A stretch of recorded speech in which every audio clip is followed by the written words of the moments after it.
welcome back to my channel. This is Prime Analog Gourmet. Today what we're going to do is I'm going to walk you through. I've got on one of my actually my Prime Analog Records, my other channel, I did a really quick video showing my Bolognese sauce and all that stuff, and it was so quick that everybody's like, "What is this?" And I totally get it. So I mean, it's like, this is a very quick recipe. It's not very difficult to do. I mean, kids can do this. The only thing is it takes a certain amount of babysitting, and it's going to take about 3 or 4 hours. I tend to go 4 or 5 hours. And the reason why is because you'll see on the process. I'm going to try to go through step by step. I'll show you what I use.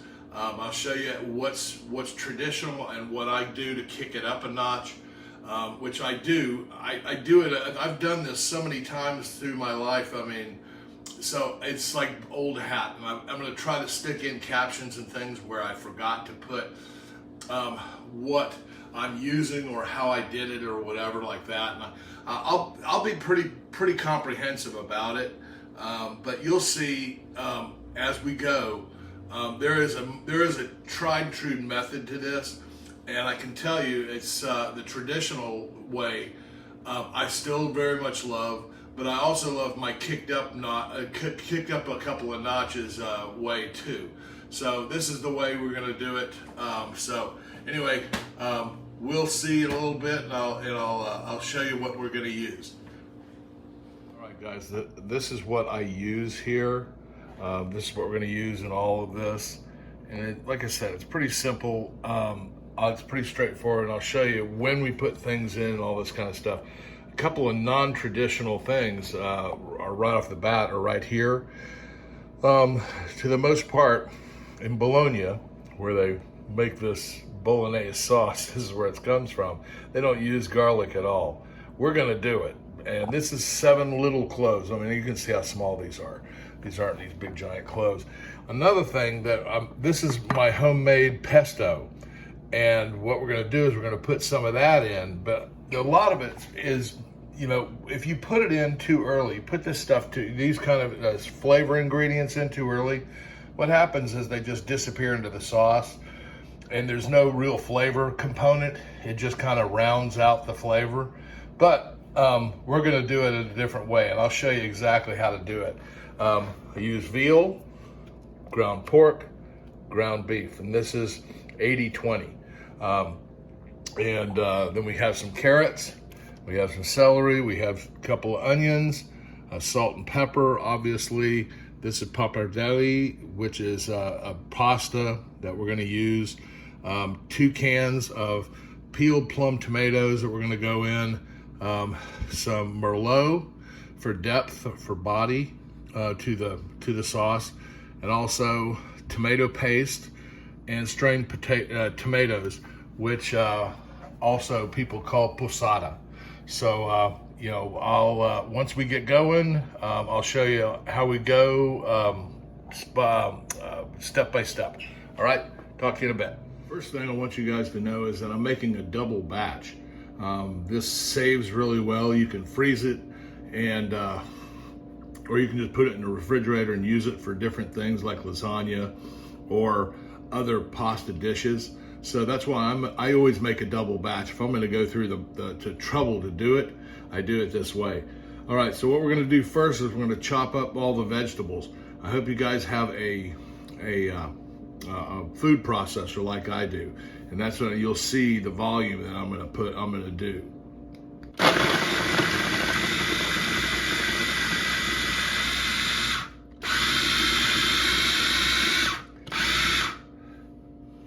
And I know what you guys are thinking. This is a lot of carrots, and this is going to be a lot of celery, and it's going to be a lot of onions. And it is, but what it does is it sweats down and it loses half its volume or even more. And we've got to put this with a bunch of different meat. Like I showed you, this is 3 pounds of meat. It's a pound of veal, it's a pound of ground pork, and it's a pound of ground beef. Now we're going to do a real quick rough chop on the celery, so it'll fit in here. as such.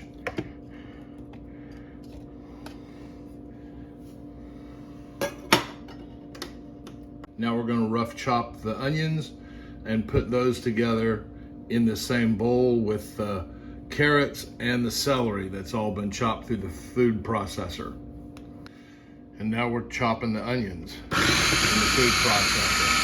What you'll notice is that I chop these things very fine in here, and it's almost, they're almost like pureed, but they're not. And you'll see that when it comes into the sauce and we actually sweat these down. So basically that's it. I mean, that's all the prep work you have to do. You've got your carrots, you've got your celery, and you've got your onions all in here. I mix it around a little bit. It doesn't really matter because it's all gonna come through. I mean, you're gonna be mixing for 3 or 4 hours, so it really doesn't matter. I'm just doing that just for effect so you guys can see it. Make sure that you start with a big enough pot. I think you see this problem all the time. Here's the pot I'm using. I want you to see how big this thing is. Start with a big enough pot so you're not crowding or overcrowding ingredients. And you'll see that in a minute when we get started. You'll see how quickly this thing fills up. But the first thing we're gonna do is put some olive oil in the pan. And I use some very high quality olive oil. And it's from Croatia. And what we want to do is we're going to turn this on, and I turn it on for, it's like medium heat. And once we get to that, I put the oil in. We don't put oil in a cold pan. So we'll be right back in a minute. One thing I can't reiterate enough is that your sauce is only going to be as good as the ingredients that you use in your sauce. It all comes together, and people think that you can just throw some stuff together and it comes together right, and it doesn't. It won't, and I can assure you of that. All right, so we're gonna put the veggies in.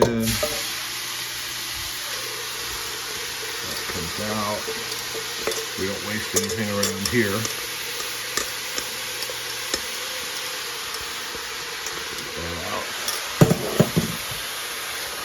And we're gonna let this go for a while. And what I'm gonna show you in here, and see, that's a big piece of carrot that didn't get lopped up.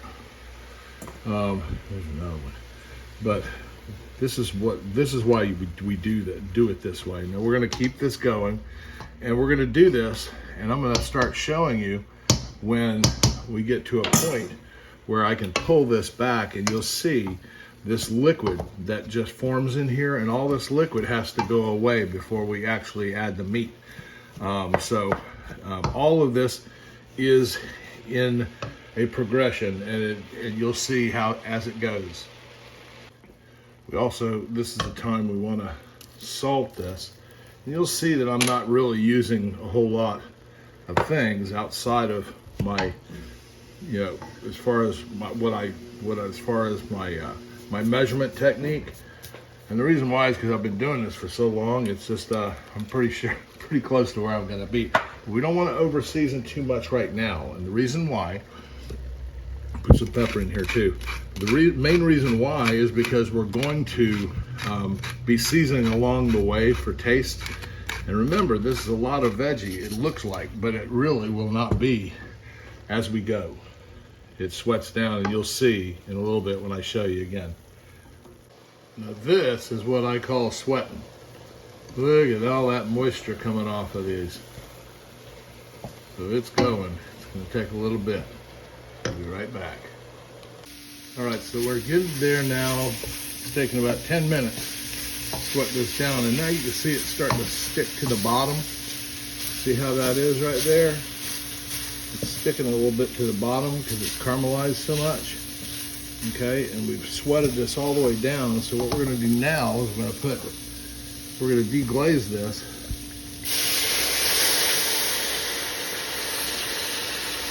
With about a third of that bottle of wine, of that Merlot. And that I'm going to get those little bits off the bottom. You got to cook this long enough to get this alcohol out of it, because it doesn't, because it'll taste kind of boozy if you don't. And I don't like that taste.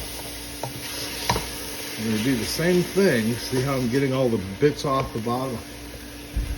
It's kind of hard to see because of that steam coming off. Okay, that is where we're going with this. You see how I've gotten all those little bits off? And this is the time that we put in what the Italians call the mince. And this is when we put in the meat. Okay, no particular order. Here's the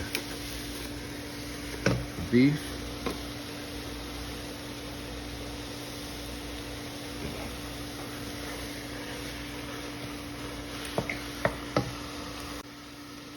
Then goes the veal. And in goes the pork.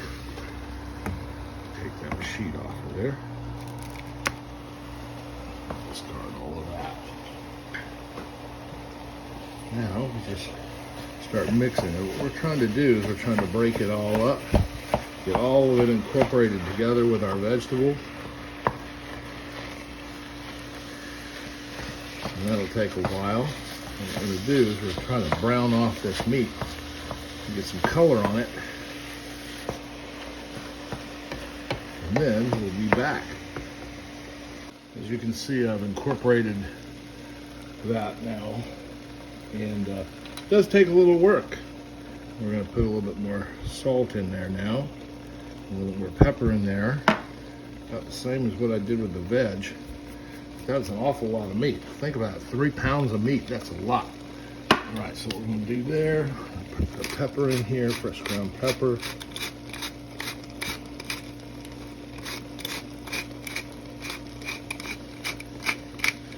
Everything fresh. You'll taste that difference too.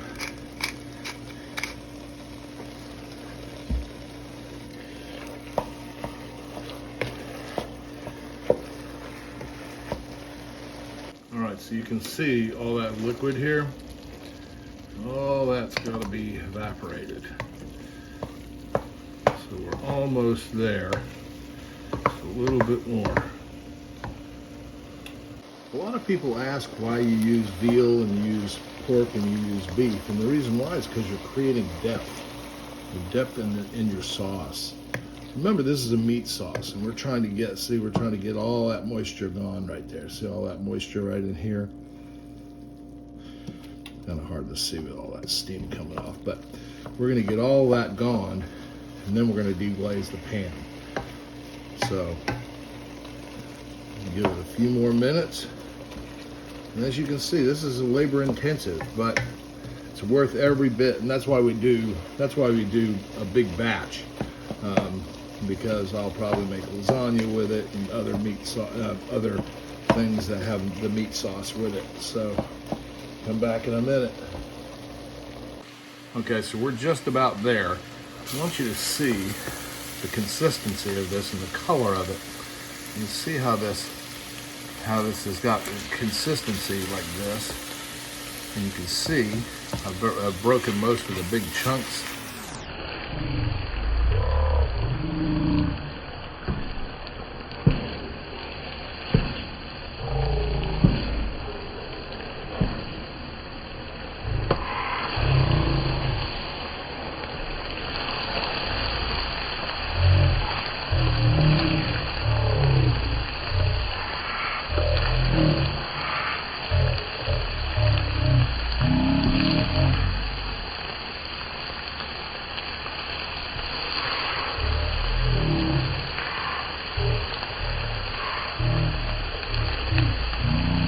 Here, and that's what we're looking for right there. And we want those to kind of get a little bit more brown bits on the bottom, because that creates the depth of flavor to the sauce. But I don't know if you can hear it. Let's see if you can hear the sound of this. You can see it. You can see the little specks of of vegetables in there. You see how it's sticking now? It's starting to stick pretty good. And that means we're just about ready to deglaze that pan again. Like I said, let's let it go for another couple of minutes. Because this is such a process, I decided to make myself a drink. So, so we're about to the point now, you know, it's sticking to the bottom. You see that? See it sticking to that bottom? That's what we want right there. Let it go just like that. And it's sticking over here too, I'm sure. Yep, sticking all around here. That's what we want. That's to create the depth of the color and the depth of the flavor. So what we're going to do, pull this back a little bit. We're going to put another third of that bottle of Merlot in here. You can hear that sizzle.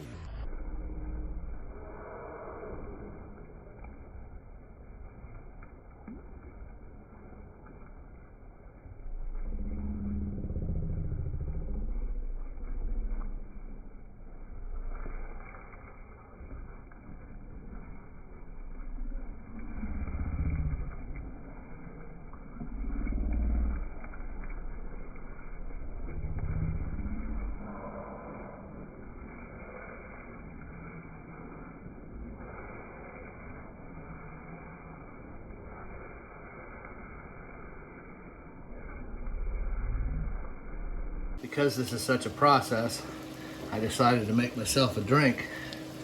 So, so we're about to the point now, you know, it's sticking to the bottom. You see that? See it sticking to that bottom? That's what we want right there. Let it go just like that. And it's sticking over here too, I'm sure. Yep, sticking all around here.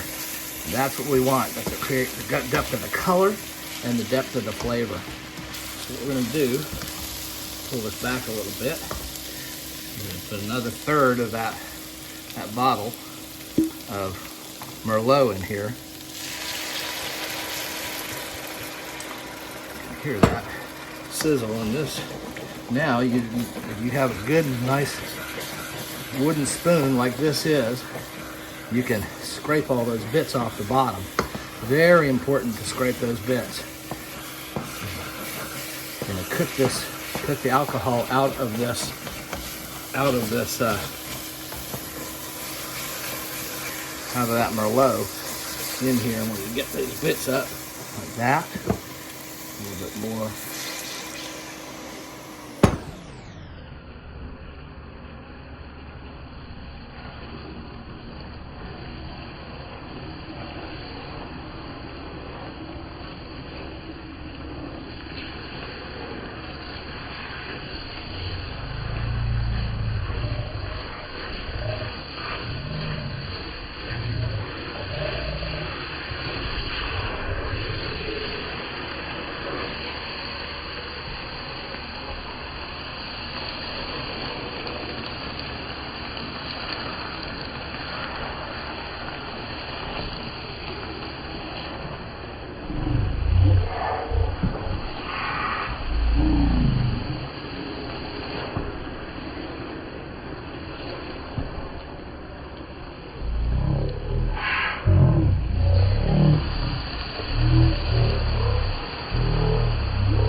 This is where we take the time. You have to put that, we put the strained tomatoes in,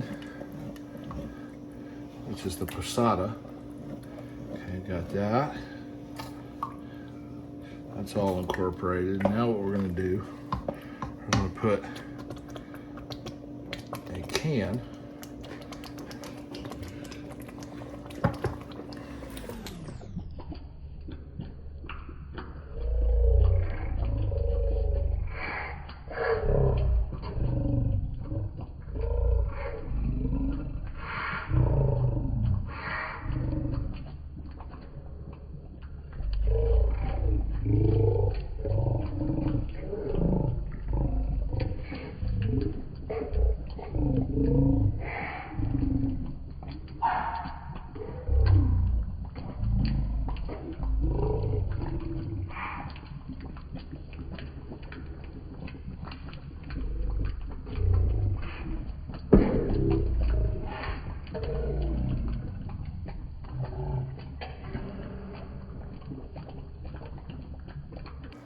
So this is where one of these things right here, you can see,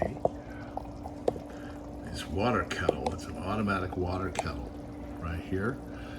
And what it'll do,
either something like that, or you need to have a kettle next to where you're cooking, so you can transfer hot water into the bowl that you're using, that you're cooking your sauce in. So now it's a big waiting game, and when the bubbles start getting bigger, you see they're small.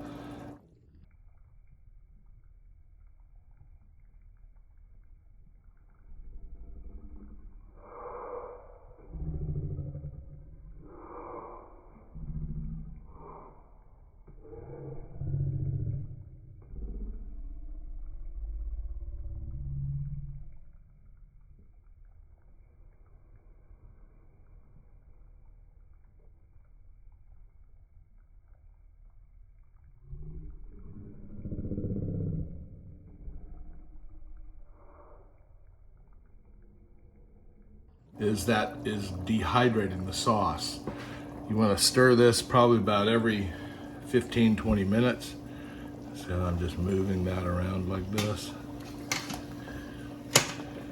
And you'll see how much water you need to add or not. I need to turn that down a little bit.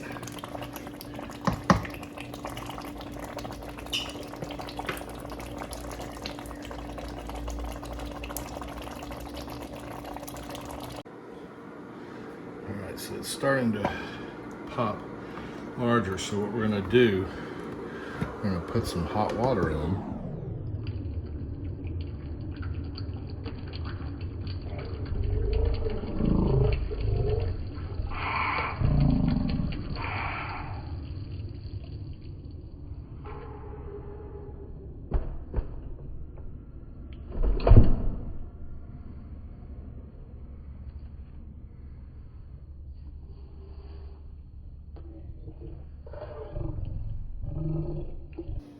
All right, so we're on hour number 4, and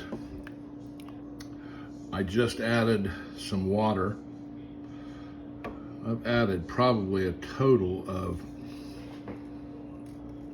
maybe 1.5 liters. And you have to keep doing this because you dilute it down some to get the right consistency and break the meat down and everything else like that. So we're working on hour number 4 now, and we've probably got 1 more hour to go. I'm gonna let you guys in on a real secret to my sauce.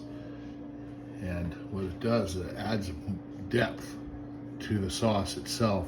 This is during the last hour of the cook, and I put about a cup, or no, probably about half a cup of coffee into the sauce, and it richens it, and it adds a different dimension to the sauce, and it really takes it to a totally different level.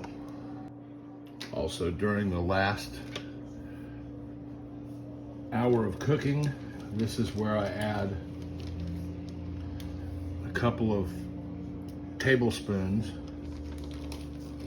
of my homemade pesto. A little bit more. Once again, adding more depth of flavor. And this is also when I add the garlic.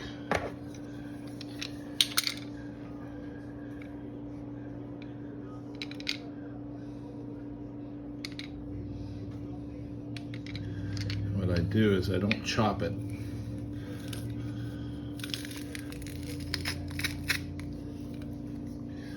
The reason why I put it in at the last final hour of cooking is because if you put it in before that, it just cooks out. It cooks away and you never taste the flavor at all. It's never there.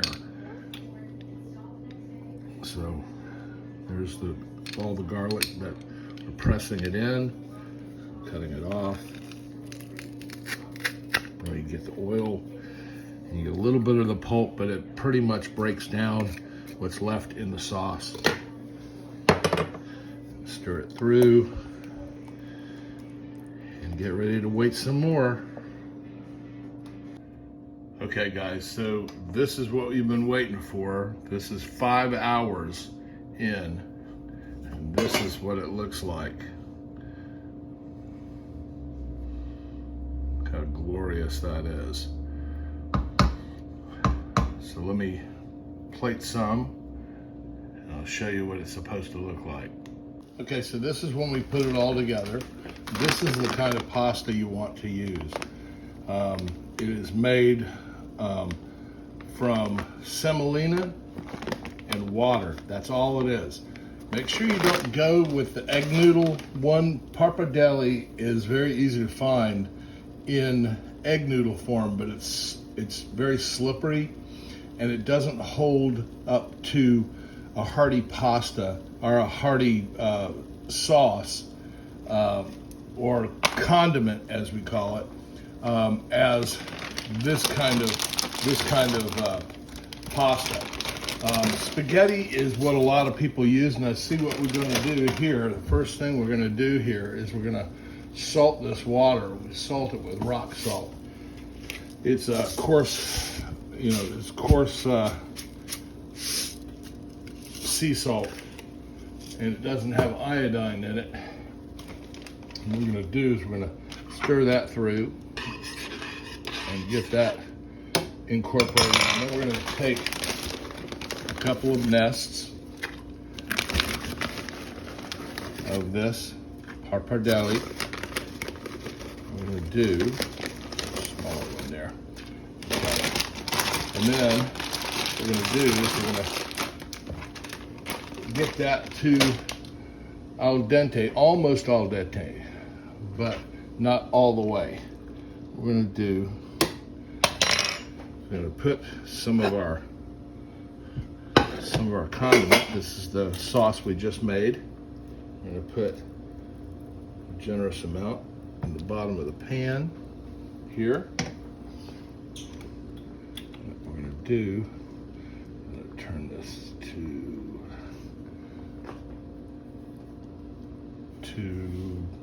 between low and medium heat. So medium low. Alright, so we're going to add a little bit of pasta water.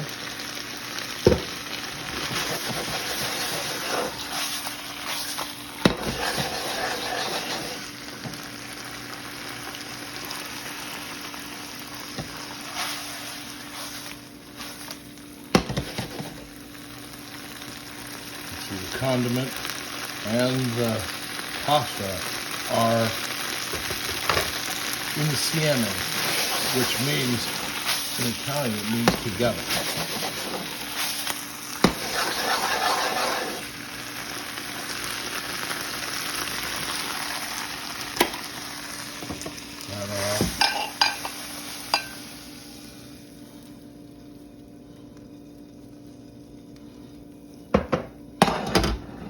Here, get this off. And now we're going to put some Parmigiano Reggiano on top, fresh. Is some Parmigiano Reggiano, and this is the real stuff. I import it from Italy. Put it on that hot pasta. And we're going to drag it through. Oh my goodness. Ooh. Can't even see straight. My knees are getting weak. Alright, so now let me get a fork.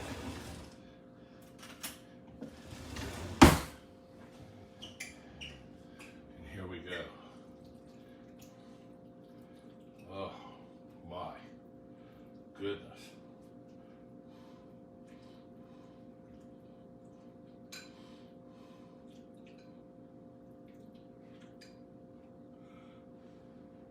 Very hot. See, we're really cooking here.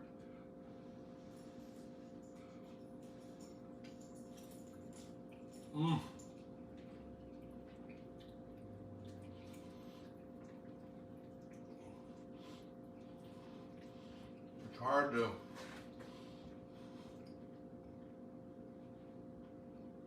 understand, but when you see this, the condiment sticks to the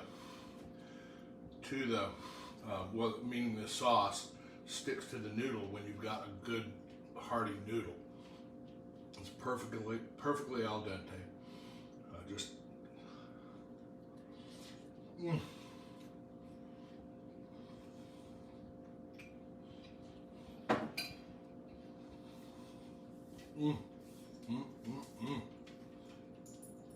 It's hard to imagine, but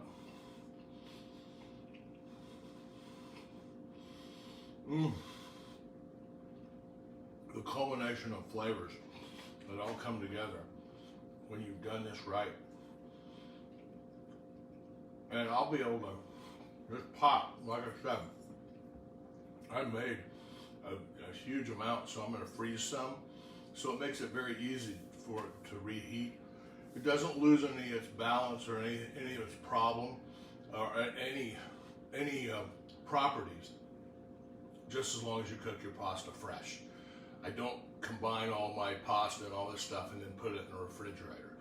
It loses something when you do that. So anyway, I hope you guys enjoyed that. I enjoyed showing you my process. I know it seems pretty lengthy.